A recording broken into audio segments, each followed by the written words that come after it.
নমস্কার, আমি সাম্য। আপনাদের সবাইকে স্বাগত জানাই আজকের নতুন গল্পে। মানুষ সাধারণত তার শত্রুকে বাইরের পৃথিবীতে খোঁজে, কিন্তু সবচেয়ে বড় শত্রু যে তার নিজের মনের গভীরে লুকিয়ে থাকে তা কি সে জানে? সন্দেহ আর অবিশ্বাসের বিষ কিভাবে একটা সাজানো সংসারকে তিলে তিলে ধ্বংস করে দেয়, আর মৃত্যুর পরেও কিভাবে একটা আত্মাকে তার ভুলের প্রায়শ্চিত্ত করতে হয়। আজকের গল্প সেই হারিম করা সাইকোলজিক্যাল থ্রিলার নিয়ে শুরু হচ্ছে আমাদের আজকের গল্প, নীরব সাক্ষী।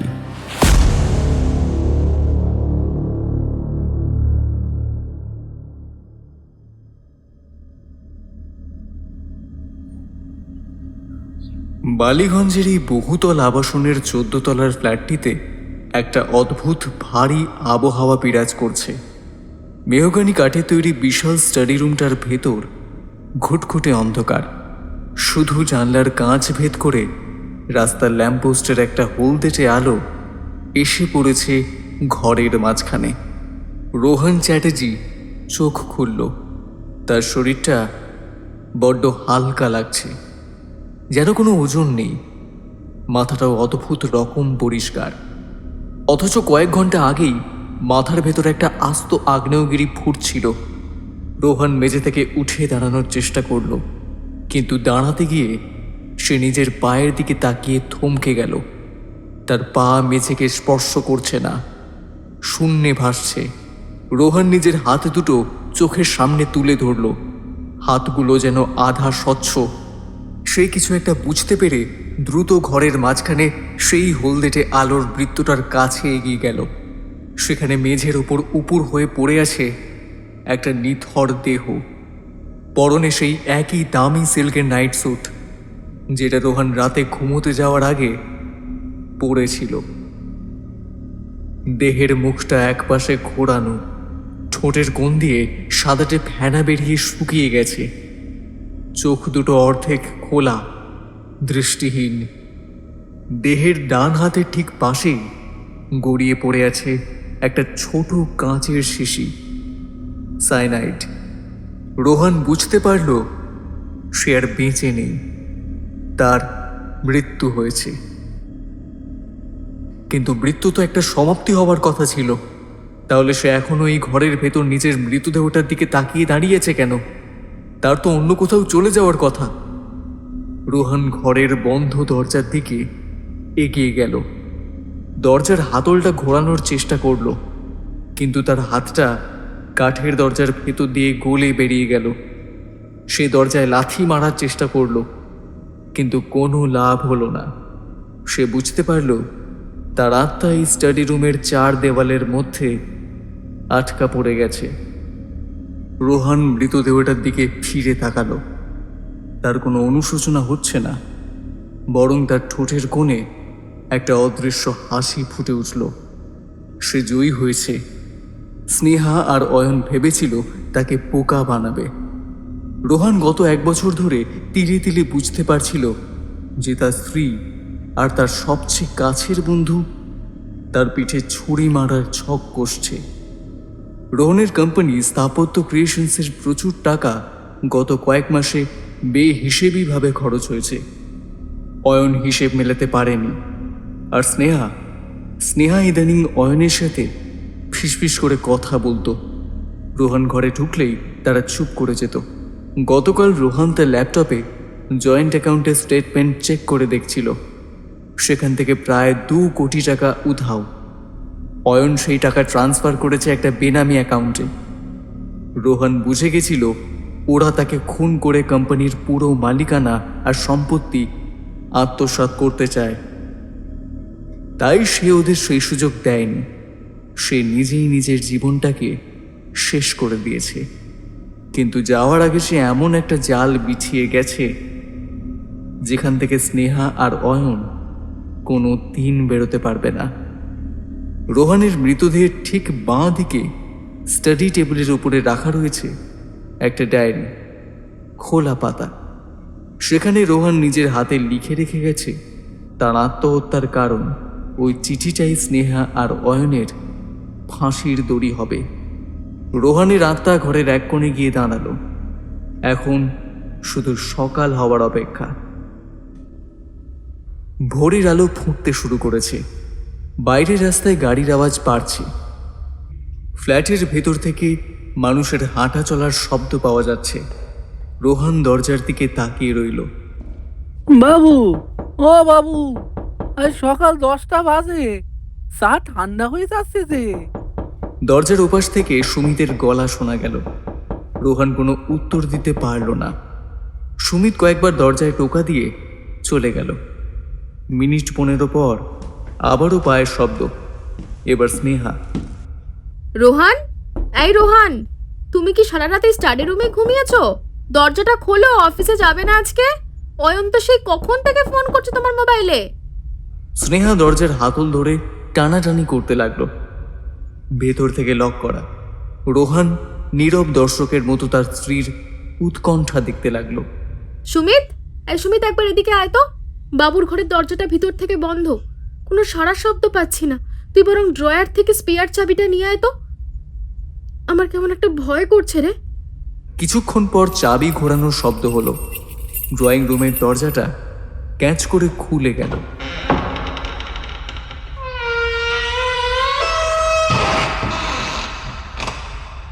স্নেহা আর সুমিত ঘরের ভেতর ঢুকলো।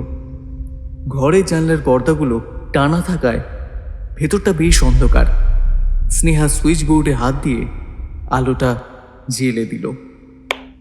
আলো জ্বলতেই মেঝের ওপর পড়ে থাকা রোহানের মৃতদেহটা স্পষ্ট হয়ে উঠল। স্নেহার মুখের পেশিগুলো মুহূর্তের মধ্যে শক্ত হয়ে গেল। তার হাত থেকে স্পেয়ার চাবির রিংটা ঝনঝন করে মেঝেতে পড়ে গেল। রোহান, এ কি? রোহান! স্নেহা দৌড়ে গিয়ে রোহানের দেহের পাশে হাঁটু ঘেরে বসল। রোহানের শরীর ঠান্ডা, নীল হয়ে আসা মুখটা দুহাতে তুলে ধরল সে। স্নেহার গলা দিয়ে একটা অমানসিক আর্তনাদে বেরিয়ে এলো, যা পুরো ফ্ল্যাটের নিস্তব্ধতাকে চূর্ণ বিচূর্ণ করে দিল। সুমিত দরজার কাছে দাঁড়িয়ে থরথর করে কাঁপছে। বৌদিমানি, বাবুর বাবুর মুখ দিয়ে ফেনা বেরোচ্ছে। আমি আমি এক্ষুনি অয়ন দাদাকে আর পুলিশকে ফোন করছি। স্নেহা রোহানের বুকের ওপর মাথা রেখে ডুকরে কেঁদে উঠল।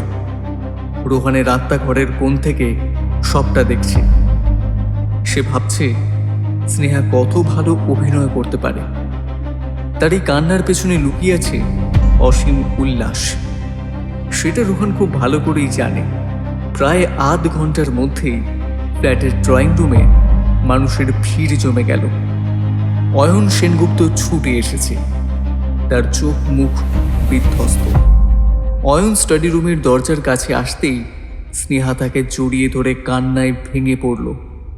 অয়ন, অয়ন, দেখ, রোহান আমাদের ছেড়ে চলে গেছে। ও কেন এরকম করলো? অয়ন কেন কেন এরকম করলো? অয়ন কোনো কথা বলতে পারছে না। সে শুধু স্তব্ধ হয়ে রোহানের মৃতদেহের দিকে তাকিয়ে আছে। তার চোখ দিয়ে জলের ধারা নামছে। রোহান এক দৃষ্টে অয়নকে পর্যবেক্ষণ করছে। বন্ধুত্বের কি নিপুণ মুখোশ। হঠাৎ ফ্ল্যাটের বাইরে সাইরেনের শব্দ শোনা গেল।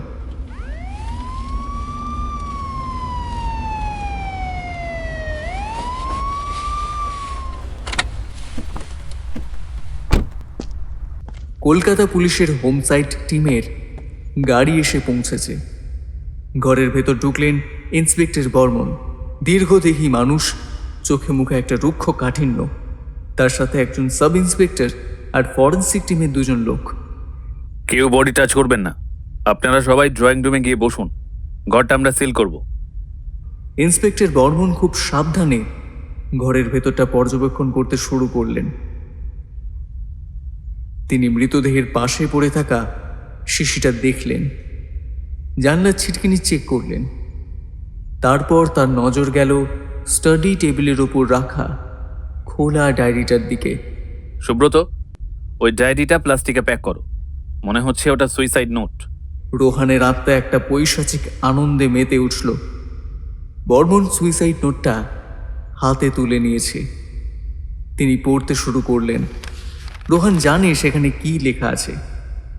আমার মৃত্যুর জন্য সম্পূর্ণভাবে দায়ী আমার স্ত্রী স্নেহা চ্যাটার্জি এবং আমার পার্টনার অয়ন সেনগুপ্ত। ওরা আমার কোম্পানির টাকা আত্মসাৎ করেছে এবং আমাকে মানসিক ও আর্থিকভাবে ধ্বংস করার জন্য বহু দিন ধরে চক্রান্ত করেছে।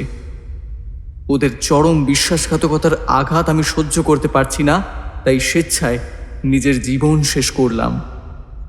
চিঠিটা পড়ার পর বর্মনের চোখের দৃষ্টি তীক্ষ্ণ হয়ে উঠল। তিনি ডায়েরিটা সাব ইন্সপেক্টরের হাতে দিয়ে ড্রয়িং রুমের দিকে এগিয়ে গেলেন। রোহানের আত্মাও পিছু পিছু ড্রয়িং রুমে এসে দাঁড়ালো। ড্রয়িং রুমে তখন শ্মশানের পরিবেশ। স্নেহা একটা সোফায় বসে ফ্যাল করে তাকিয়ে রয়েছে। তার চোখের জল শুকিয়ে গেছে। অয়ন মাথা নিচু করে জানলার দিকে তাকিয়ে আছে। ইন্সপেক্টর বর্মন তাদের সামনে এসে দাঁড়ালেন। মিসেস চ্যাটার্জি, আমি অত্যন্ত দুঃখিত আপনার স্বামীর অকাল মৃত্যুর জন্য, কিন্তু পরিস্থিতি এখন আর স্বাভাবিক মৃত্যুর পর্যায়ে নেই। আমরা ওনার ঘর থেকে একটা সুইসাইড নোট পেয়েছি। স্নেহা চমকে মুখ তুলল। Suicide note? রোহান রোহান কিছু লিখে রেখে গেছে? কি লেখা আছে ওখানে? ইন্সপেক্টর বর্মন পকেট থেকে নোটবুক বের করে শান্ত গলায় বললেন, নোটে আপনার স্বামী স্পষ্টভাবে উল্লেখ করে গেছেন যে তার মৃত্যুর জন্য আপনি এবং মিস্টার অয়ন সেনগুপ্ত দায়ী। কথাটা শোনা মাত্র স্নেহার শরীরটা যেন একটা প্রবল ঝাঁকুনি খেল। অয়ন দ্রুত ঘুরে দাঁড়ালো বর্মনের দিকে। আপনি কি বলছেন ইন্সপেক্টর? রোহান আমাদের নামে সুইসাইড নোট লিখেছে? অসম্ভব, এটা হতেই পারে না। রোহন আমার নিজের ভাইয়ের মতো, আর স্নেহাকে ও পাগলের মতো ভালোবাসতো। আমি শুধু সেটাই বলছি যেটা ওনার নিজের হাতের লেখায় ডায়েরিতে লেখা আছে মিস্টার সেনগুপ্ত। ওনার অভিযোগ অনুযায়ী আপনারা দুজনে মিলে ওনার কোম্পানির বিপুল পরিমাণ টাকা আত্মসাৎ করেছেন এবং ওনাকে মানসিক দিক থেকে পঙ্গু করার চক্রান্ত করেছেন। স্নেহা দুহাতে মুখ ঢেকে ডুকরে কেঁদে উঠল। মানসিক চক্রান্ত? ভগবান, ও শেষ পর্যন্ত এই কথাটা লেগে গেল। আমি এত চেষ্টা করলাম, এত বোঝালাম, তবু ওর মন থেকে এই বিষটা আমি কিছুতেই নামাতে পারলাম না। ইন্সপেক্টর বর্মন ভুরু কুঁচকে স্নেহার দিকে তাকালেন। বিষ? কোন বিষের কথা বলছেন মিসেস চ্যাটার্জি? রোহান অবাক হয়ে স্নেহার দিকে তাকিয়ে রইল। স্নেহা এখন কি মিথ্যে গল্প ফাঁদবে? রোহান খুব ভালো মানুষ ছিল ইন্সপেক্টর, কিন্তু গত 1 বছর ধরেও একটা মারাত্মক মানসিক রোগে ভুগছিল। ও সারাক্ষণ ভাবতো সবাই ওকে ঠকাচ্ছে, সবাই ওর বিরুদ্ধে ষড়যন্ত্র করছে। অফিসে কেউ নিজেদের মধ্যে কথা বললে ও ভাবতো ওকে নিয়ে কথা হচ্ছে। রাতে ঠিকমতো ঘুম হতো না, ল্যাপটপ নিয়ে বসে নিজের ব্যাংকের হিসেব মেলাতো আর কি সব বিড়বিড় করতো। অয়ন স্নেহার কথায় সায় দিল। একদম ঠিক বলেছে স্নেহা। রোহানের প্যারানই একটা চরম পর্যায়ে পৌঁছে গেছিল। কোম্পানিটা আমরা দুজনে মিলে তিল তিল করে দাঁড় করিয়েছিলাম, কিন্তু ইদানিং মার্কেট খুব খারাপ যাচ্ছিল। আমাদের একটা বড় প্রজেক্টও ক্যান্সেল হয়ে যায়। কোম্পানির উপর প্রায় 3 কোটি টাকা দেনা চেপে বসেছিল। রোহন এই ফেলিওরটা মেনে নিতে পারেনি। ওর মনে হতে শুরু করেছিল এসব আমার চক্রান্ত। ও আমাকে সন্দেহ করতে শুরু করে। ইন্সপেক্টর বর্মন অয়নের চোখের দিকে সরাসরি তাকালেন। সন্দেহটা কি সম্পূর্ণ অমূলক ছিল মিস্টার সেনগুপ্ত? আমরা কিন্তু রোহনবাবুর ল্যাপটপ চেক করে দেখেছি। গতকাল আপনাদের কোম্পানির জয়েন্ট অ্যাকাউন্ট থেকে 2 কোটি টাকা একটা আননোন অ্যাকাউন্টে ট্রান্সফার হয়েছে এবং সেই ট্রানজ্যাকশনটা আপনিই করেছেন। এর ব্যাখ্যা কি দেবেন? রোহানের আত্মা ঠিক বর্মনের পেছনে দাঁড়িয়ে আছে। সে ভাবছে এবার অয়ন পালাবে কোথায়? ব্যাংক স্টেটমেন্ট তো আর মিথ্যে বলতে পারে না। অয়ন একটা দীর্ঘশ্বাস ফেলল, তারপর নিজের পকেট থেকে একটা ফোল্ডার বের করে বর্মনের দিকে এগিয়ে দিল। এই নিন ইন্সপেক্টর, এটা চেক করে দেখুন। ইন্সপেক্টর বর্মন ফোল্ডারটা খুলে কিছু নথিপত্র দেখতে লাগলেন। রোহান উঁকি মেরে দেখার চেষ্টা করলো, কিন্তু আত্মার চোখে কাগজের লেখাগুলো বড্ড ঝাপসা লাগে। ওই 2 কোটি টাকা আমি আত্মসাৎ করিনি ইন্সপেক্টর, আমাদের কোম্পানির যে 3 কোটি টাকা দেনা ছিল, মার্কেট ক্রেডিটাররা আজ সকালে আমাদের অফিসে লিগ্যাল নোটিশ পাঠাতো। রোহানকে অ্যারেস্ট পর্যন্ত করা হতে পারত। রোহানের যা মানসিক অবস্থা ছিল, এই প্রেশারটাও নিতে পারত না। তাই আমি আমার নিজের নিউ আলিপুরের পৈতৃক ভিটাটা গোপনে মর্টগেজ দিয়ে ওই 2 কোটি টাকা জোগাড় করি। কাল রাতেই কোম্পানির অ্যাকাউন্ট থেকে ওই টাকাটা আমি ডিরেক্টলি ক্রেডিটারদের অ্যাকাউন্টে ট্রান্সফার করেছি সেটেলমেন্টের জন্য। আমি চেয়েছিলাম আজ সকালে অফিসে গিয়ে রোহানকে সারপ্রাইজ দেব। ওকে বলবো যে আমাদের কোম্পানি বেঁচে গেছে আর ওর কোনো টেনশন নেই। রোহানের আত্মার ভেতরটা হঠাৎ করে একটা অজানা আতঙ্কে কেঁপে উঠল। অয়ন কি সব বলছে? অয়ন নিজের বাড়ি বন্ধক রেখে কোম্পানির দেনা মিটিয়েছে তাকে বাঁচানোর জন্য। ইন্সপেক্টর বর্মন ফোল্ডারের কাগজগুলো খুব খুঁটিয়ে দেখলেন। আপনার দেওয়া স্টেটমেন্ট আর এই কাগজপত্রের হিসেব মিলে যাচ্ছে মিস্টার সেনগুপ্ত। আপনি সত্যিই ক্রেডিটারদের টাকাটা মিটিয়ে দিয়েছেন, কিন্তু রোহনবাবু তো সুইসাইড নোটে মিসেস চ্যাটার্জির কথা উল্লেখ করেছেন। বর্মন এবার স্নেহার দিকে ঘুরলেন। মিসেস চ্যাটার্জি উনি আপনাকে সন্দেহ করতেন কেন? স্নেহা চোখের জল মুছতে মুছতে ঘরের বেডরুম থেকে একটা ফাইল নিয়ে এলো। রোহান গত 6 মাস ধরে আমাকে আর অয়নকে সন্দেহ করত। ও ভাবতো আমাদের মধ্যে কোনো অবৈধ সম্পর্ক আছে এবং আমরা দুজনে মিলে ওর সম্পত্তি হাতানোর প্ল্যান করছি। কিন্তু আসল সত্যটা হলো আমি আর অয়ন মিলে রোহানকে বাঁচানোর চেষ্টা করছিলাম। রোহানের এই সন্দেহবাতিক আর ওই প্যারানয়ের জন্য আমি গোপনে ডক্টর সান্যালের সাথে কনসাল্ট করেছিলাম। এই ফাইলের সমস্ত সিমটমস আর ডাক্তারবাবুর প্রেসক্রিপশন আছে। উনি বলেছিলেন রোহানকে অবিলম্বে সাইকিয়াট্রিক কেয়ারে রাখতে হবে, কিন্তু রোহান ডাক্তার দেখাতে খুব আপত্তি করত। ও আমাকে ভুল বুঝতো। আমি যখন অয়নের সঙ্গে ফোনে ও ট্রিটমেন্ট নিয়ে কথা বলতাম, ও আড়াল থেকে শুনে ভাবতো আমরা ওর বিরুদ্ধে চক্রান্ত করছি। ইন্সপেক্টর বর্মন মেডিকেল ফাইলটা উল্টে পাল্টে দেখলেন। ডক্টর সান্যাল তো শহরের নামকরা সাইকিয়াট্রিস্ট। ওনার ডায়াগনোসিস বলছে রোহনবাবু সিভিয়ার ডিলিউশনাল ডিসঅর্ডার এবং প্যারানোয়াতে ভুগছিলেন। পেশেন্ট যে কোনো মানুষকে শত্রু ভাবতে শুরু করে এই অবস্থায়। স্নেহা ফুপিয়ে কেঁদে উঠল। আমি গতকাল রাতে অয়নকে বলেছিলাম যেভাবেই হোক কাল রোহানকে ডাক্তারবাবুর কাছে নিয়ে যাব, কিন্তু তার আগে সব শেষ হয়ে গেল। ওর নিজের মনের ভেতর তৈরি করা অমূলক সন্দেহ আর ইনসিকিউরিটি ওকে খুন করলো ইন্সপেক্টর। আমরা ওকে বাঁচাতে পারলাম না ইন্সপেক্টর, পারলাম না। অয়ন স্নেহার মাথায় হাত রেখে সান্ত্বনা দিতে লাগলো। শান্ত হও স্নেহা, আমরা আমাদের তরফ থেকে কোনো ত্রুটি রাখিনি। রোহান নিজের ভুল ধারণার কাছে হেরে গেছে। রোহানের আত্মা ড্রয়িং রুমের মাঝখানে পাথরের মূর্তির মতো দাঁড়িয়ে রইল। তার চারপাশের পৃথিবীটা যেন টুকরো টুকরো হয়ে ভেঙে পড়েছে। স্নেহা আর অয়ন চক্রান্তকারী নয়, তারা বিশ্বাসঘাতক নয়, তারা তার সবচেয়ে বড় শুভাকাঙ্ক্ষী ছিল। অয়ন নিজে তৈরি পৈতৃক বাড়ি বন্ধক রেখে তার কোম্পানিকে দেউলিয়া হওয়ার হাত থেকে বাঁচিয়েছে, আর স্নেহা তার মানসিক রোগ সারানোর জন্য দিনের পর দিন লড়াই করেছে। আর রোহান কি করেছে? সে নিজের নোংরা অসুস্থ সন্দেহবাতিক মন নিয়ে এদেরকে বিচার করেছে।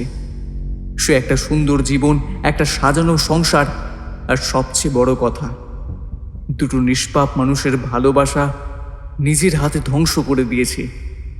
তার আত্মহত্যাটা কোনো জয় ছিল না, তার আত্মহত্যাটা ছিল একটা চূড়ান্ত কাপুরুষতা আর বোকামির নিদর্শন। ইন্সপেক্টর বর্মন তার নোটবুক বন্ধ করলেন। I am sorry Mrs Chatterjee, আমি বুঝতে পেরেছি ঘটনাটা কি ঘটেছে।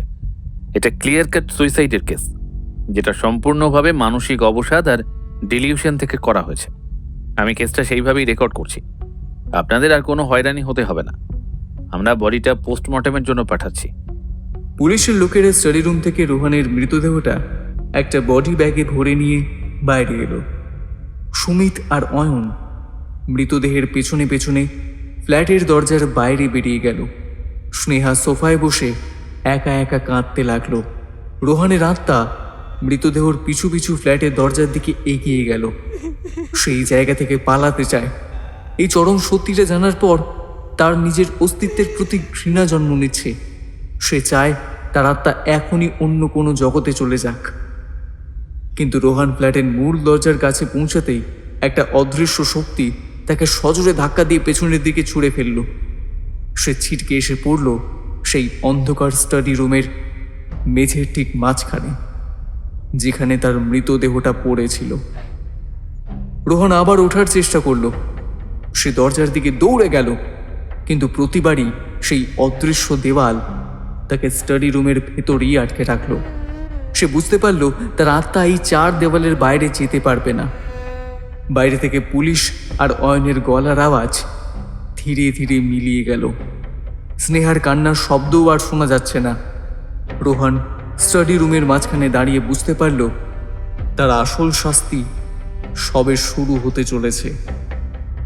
পুলিশের গাড়িতে সাইরেন বাজিয়ে বালিগঞ্জের ওই বিলাসবহুল আবাসন ছেড়ে বেরিয়ে যাবার পর গোটা ফ্ল্যাট জুড়ে যেন নিস্তব্ধতা নেমে এলো। স্টাডি রুমের মাঝখানে দাঁড়িয়ে থাকা রোহানের আত্মার কাছে এই নিস্তব্ধতা যেন হাজারটা ছুরির ফলার মতো বিঁধতে লাগলো। একটু আগেও যেখানে পুলিশের জেরা, সুমিতের কান্না আর অয়নের ব্যস্ততা ছিল, এখন সেখানে শুধুই একটা শূন্যতা। রোহান বুঝতে পারল তার মৃতদেহটা নিয়ে যাওয়া হয়েছে। যে শরীরটাকে সে এত বছর ধরে নিজের অহংকার, নিজের সাফল্যের প্রতীক বলে মনে করত, সেটা এখন একটা প্লাস্টিকের ব্যাগে বন্দি হয়ে মর্গের ঠান্ডা ঘরে যাওয়ার অপেক্ষায়। কিন্তু তার চেয়েও বড় সত্যি হলো রোহান নিজে বন্দি হয়ে গেছে এই স্টাডি রুমের 4 দেওয়ালের মাঝে। যে দরজা দিয়ে তার মৃতদেহটা বাইরে নিয়ে যাওয়া হলো, সেই দরজা দিয়ে সে নিজেই বেরোতে পারল না।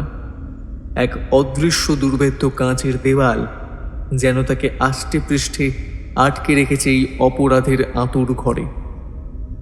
বাইরের ড্রয়িং রুম থেকে অয়ন আর স্নেহার গলার আওয়াজ ভেসে আসছে। রোহান স্টাডি রুমের বন্ধ দরজার কাছে গিয়ে কান পাতল। তার আত্মার কান এখন মানুষের কানের চেয়েও অনেক বেশি তীক্ষ্ণ। প্রতিটি শব্দ, প্রতিটি নিঃশ্বাসের ওঠা পড়া সে স্পষ্ট শুনতে পাচ্ছে। স্নেহা, তুমি আর এখানে থেকো না। এই ফ্ল্যাটে থাকলে তুমি কোনোদিনই আর স্বাভাবিক হতে পারবে না। প্রতিটা ঘরে, প্রতিটা কোণায় রোহনের স্মৃতি জড়িয়ে আছে। ওর এই পরিণতিটা তুমি কিছুতেই মেনে নিতে পারবে না। তুমি বরং আজই গোছগাছ করে নাও। আমি নিজে ড্রাইভ করে তোমাকে তোমার দিদির কাছে দেরাদুনে রেখে আসবো। পরিবেশটা বদলানো তোমার খুব দরকার স্নেহা। স্নেহার গলাটা বড্ড ভাঙা, বড্ড ক্লান্ত শোনাচ্ছে। যে মেয়েটা সারা জীবন রোহনের পাগলামি, রোহানের অহেতুক সন্দেহ হাসি মুখে সহ্য করেছে, তার গলার এই শূন্যতা রোহানের আত্মাকেও চাবুক মারতে লাগলো। কোথায় যাবো অয়ন? দেরাদুনে গেলে কি স্মৃতিগুলো মুছে যাবে? আমি তো সারাটা জীবন ওর ভালো চেয়েছিলাম। আমি চেয়েছিলাম ও একটু শান্তিতে ঘুমোক। তুমি জানো অয়ন, ও গত 6 মাস ধরে রাতে 1 মিনিটের জন্য ঘুমায়নি। ও শুধু ঘরের ভেতর পায়চারি করতো আর বিড়বিড় করে বলতো সবাই ওকে ঠকাচ্ছে। আমি যখনই ওর হাতটা ধরতে গেছি, ছিটকে দূরে সরে গেছে। ও ভাবতো আমি তোমার সাথে হাত মিলিয়েছি ওকে শেষ করে দেওয়ার জন্য। আমার ভালোবাসা ওর কাছে একটা চক্রান্ত মনে হতো। অয়ন দীর্ঘশ্বাস ফেলল। এটা রোহানের দোষ ছিল না স্নেহা, এটা ওর অসুখ ছিল।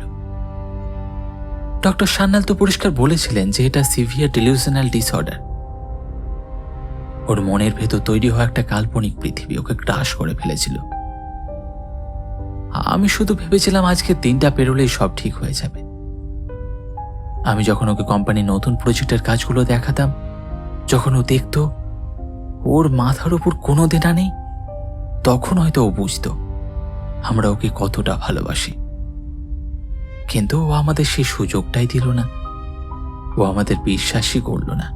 রোহনের আত্মা দরজার গায়ে মাথা টেকিয়ে ফুঁসিয়ে কেঁদে উঠল, কিন্তু তার চোখ থেকে কোনো জল পড়ল না, তার গলা থেকে কোনো আওয়াজ বেরোলো না। এটা একটা অদ্ভুত যন্ত্রণা।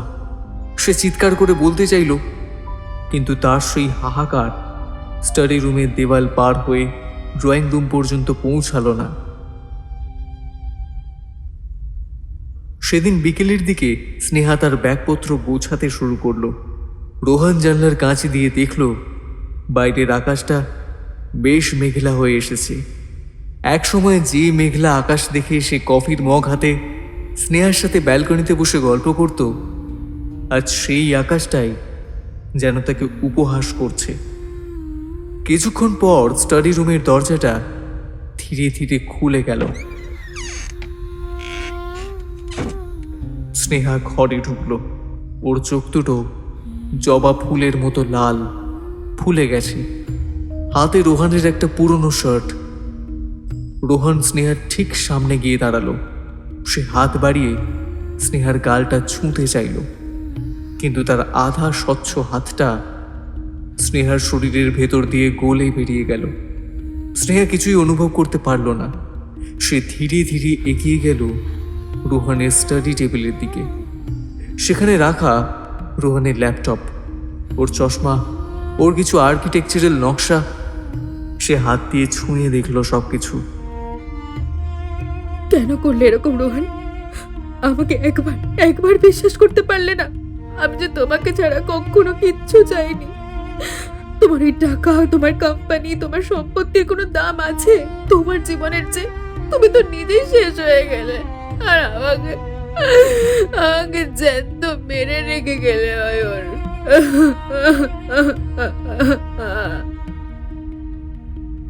স্নেহা শার্টটা বুকে জড়িয়ে ধরে মেঝেতে বসে পড়ল। রোহান স্নেহার পাশে হাঁটু গেড়ে বসলো। সে চাইছিল অন্তত একবার স্নেহা তার অস্তিত্বটা টের পাক, অন্তত একবার স্নেহা বুঝুক যে রোহান এখন তার ভুল বুঝতে পেরেছে। কিন্তু মৃত্যু কোনো সুযোগ দেয় না।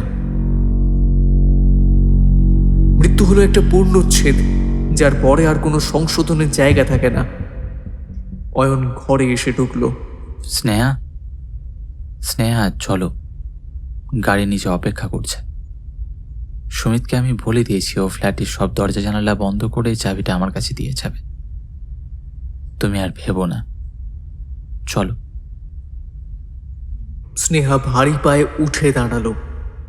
সে শেষবারের মতো স্টাডি রুমটার দিকে তাকালো।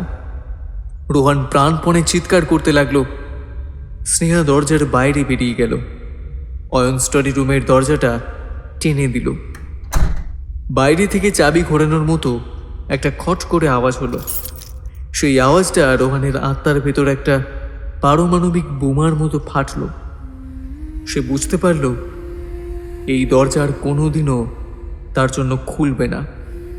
তার পৃথিবীর শেষ আলোটুকু ওই দরজার ওপাশে চিরকালের মতো নিভে গেল। ফ্ল্যাটের মেন দরজা বন্ধ হওয়ার শব্দ হলো। তারপর সব শান্ত, সব নীরব। দিন যায়, মাস গড়িয়ে যায়। রোহানের আত্মা ওই একইভাবে অন্ধকার স্টাডি রুমের ভেতর বন্দি হয়ে থাকে। দিনের বেলা জানলার পর্দা ভেদ করে যে সামান্য আলো আসে, সেটুকুই তার একমাত্র সঙ্গী। রাতের বেলা শহরের কোলাহল থেমে গেলে নিস্তব্ধতা তাকে চারপাশ থেকে চেপে ধরে। প্রথম কয়েকটা মাস রোহান পাগলের মতো ছটফট করছে।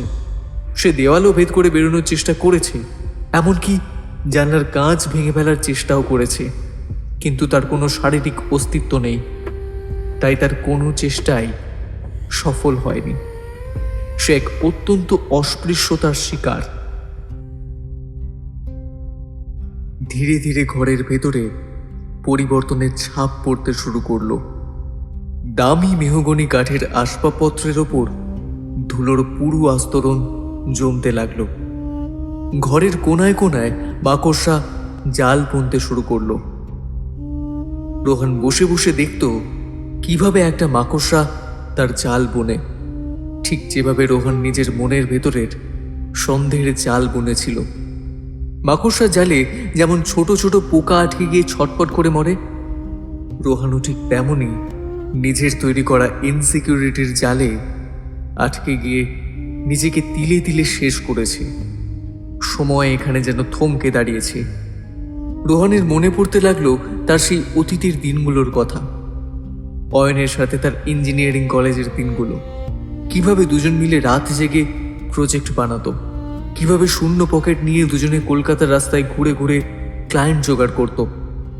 অয়ন কোনোদিন রোহানের কাছে কিচ্ছু চায়নি, সে শুধু ছায়ার মতো পাশে ছিল।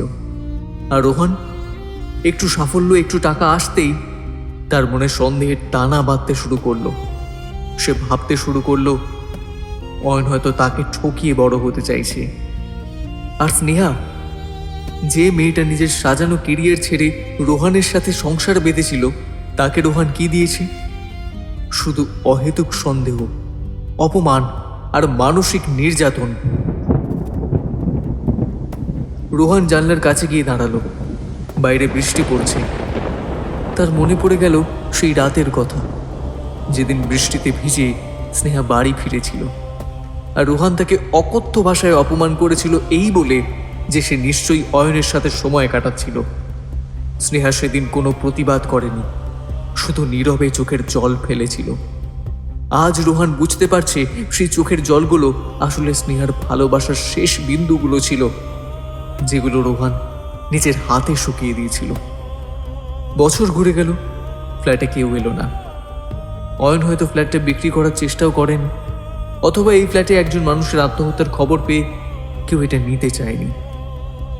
রোহানের শান্তিটা বড্ড অদ্ভুত। সে নরকের কোনো আগুন দেখতে পাচ্ছে না, কোনো ভয়ঙ্কর যমদূত তাকে চাবুক মারতে আসছে না। তার নরক হলো এই নির্জনতা, তার নরক হলো তার নিজের বিবেক। সে সারাক্ষণ শুধু নিজের ভুলগুলোর মুখোমুখি দাঁড়িয়ে আছে। অনুশোচনার আগুনে সে প্রতি মুহূর্তে দগ্ধ হচ্ছে, কিন্তু পুড়ে ছাই হয়ে যাওয়ার কোনো উপায় নেই তার। রোহান উপলব্ধি করল, সত্যিকারের নরক কোনো পৌরাণিক স্থান নয়। সত্যিকারের নরক হলো এমন একটা অবস্থা যেখানে মানুষ নিজের ভুল বুঝতে পারে, কিন্তু সেটা শুধরে নেওয়ার জন্য তার হাতে আর কোনো সময় থাকে না। ক্ষমা চাওয়ার জন্য তার সামনে কেউ থাকে না। সে শুধুই একজন নীরব সাক্ষী হয়ে নিজের ধ্বংসাবশেষের দিকে তাকিয়ে থাকে অনন্তকাল ধরে।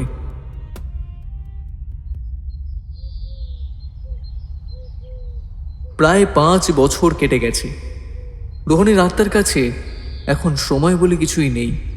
তার অস্তিত্ব এখন শুধুই একটা জমাট বাঁধা দীর্ঘশ্বাস। সে এখন আর ছটফট করে না। সে স্টাডি রুমের মেঝেতে সেই জায়গাটার দিকে তাকিয়ে বসে থাকে যেখানে তার নিথর দেহটা পড়েছিল। সে এখন বুঝতে পেরেছে মহাবিশ্বের সবচেয়ে বড় শাস্তি হলো স্মৃতি। ভালো স্মৃতিগুলো কাঁদায় আর খারাপ স্মৃতিগুলো কুড়ে কুড়ে খায়। হঠাৎ একদিন ফ্ল্যাটের মেইন দরজাটা খোলার শব্দ হলো।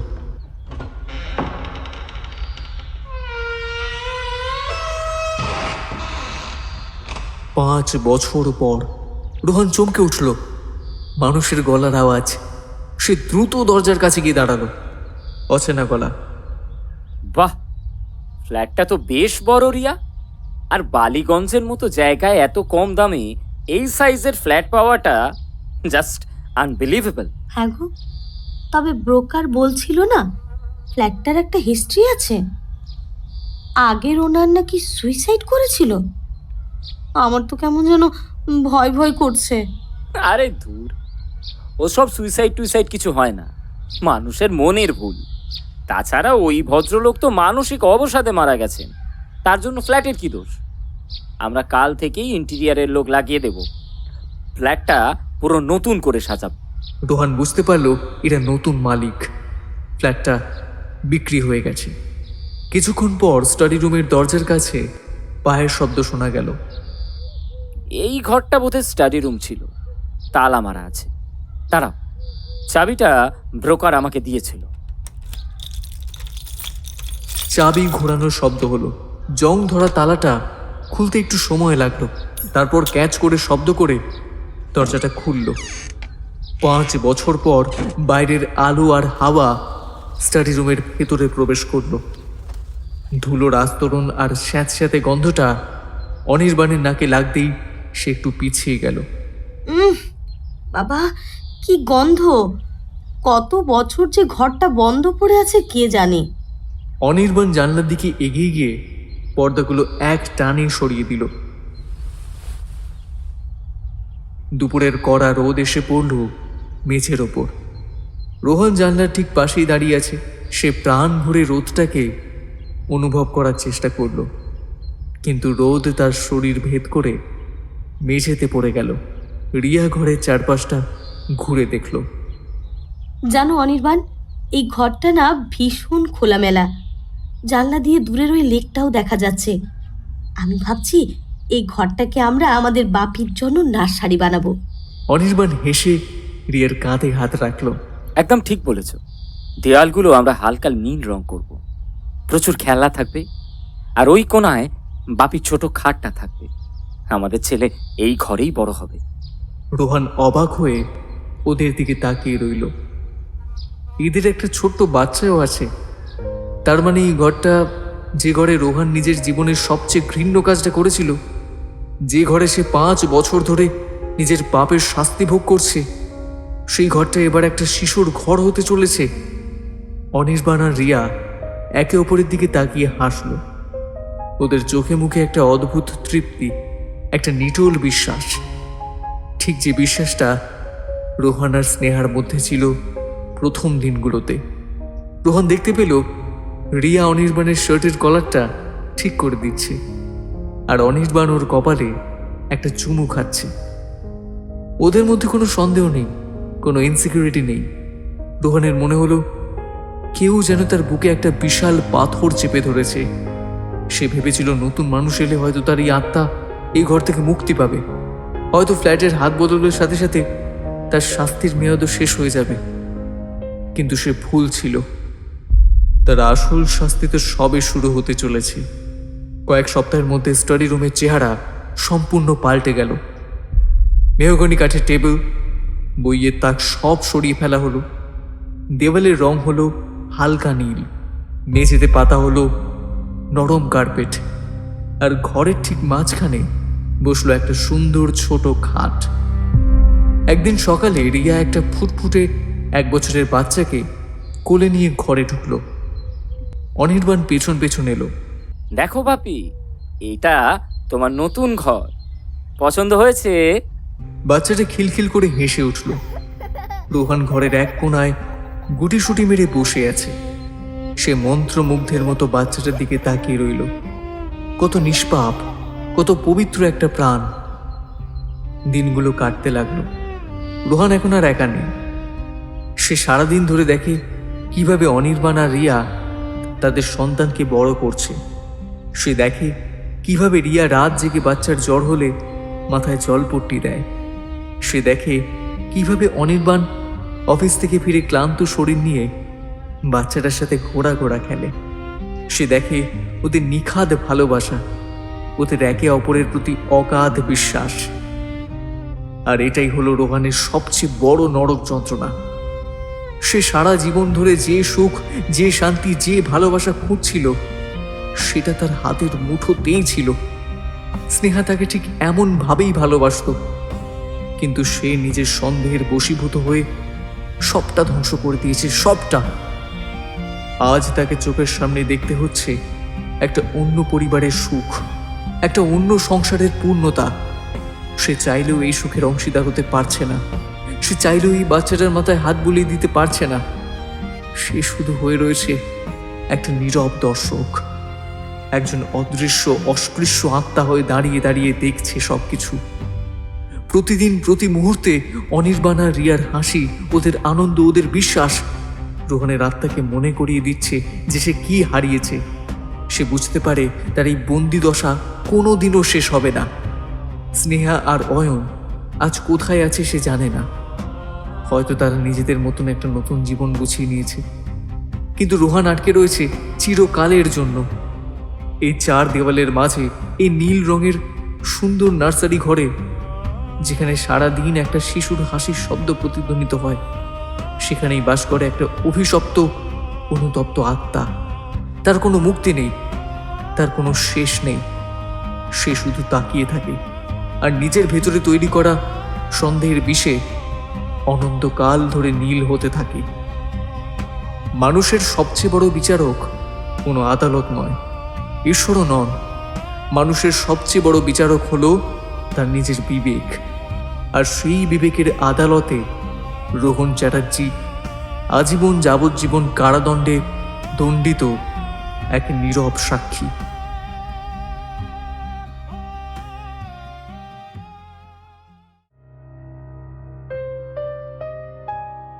শেষ হলো আমাদের আজকের গল্প।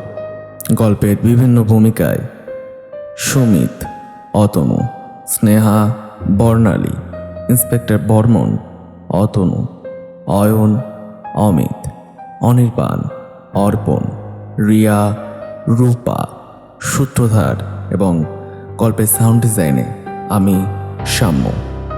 আজকের মতো আমরা এখানেই বিদায় নিচ্ছি। শুভরাত্রি।